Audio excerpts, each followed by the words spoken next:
Hey paint pals! Welcome to an unboxing, a review and a demo of my new Himi gouache tube set. So I bought this from Tuvi Arts for around 699 Indian rupees plus shipping. And I bought it in 18 colors. It's also available in 12, 24 and 36 colors. Though it doesn't mention anywhere, I'm guessing from the price, this is a student grade gouache. So for pricing, I feel it's a great value for money.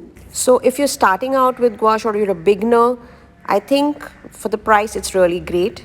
Now let's talk about the packaging. Their jelly gouaches are packed amazing. They're beautifully packed. They have a great sturdy box.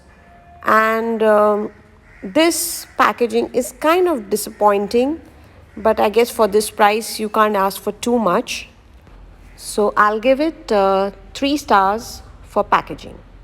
Now let's see the colors which are provided in the box.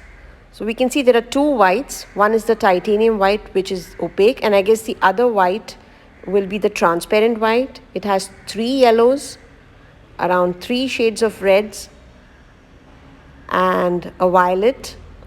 You can see 3 blues, 3 greens, 2 browns, and a black. So the colors which are provided, I guess, are really nice for a beginner. There are a lot of yellows, there are reds, a good amount of blues and greens. So you could use them directly, as well as you can do a lot of color mixing. So this gets 4 stars.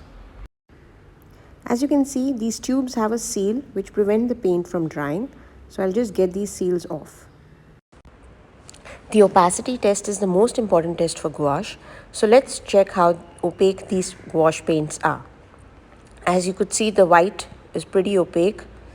The yellows are transparent, so you'll be needing a lot of layers for the yellows, though the earth yellow is quite opaque.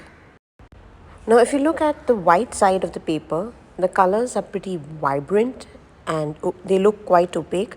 So I would say that they're pretty good for a beginner level for the price that they're offering these colors at. They're pretty vibrant, they're opaque if you're placing them on the white surface, then yes, definitely you would get a lot of opacity in the colors. On the black surface, yes, they don't stand out as much as they should have, but as a student grade, it's really very nice. So now I'm doing a small short demo about how the paint works on paper. So do keep watching. Thank you so much for joining in.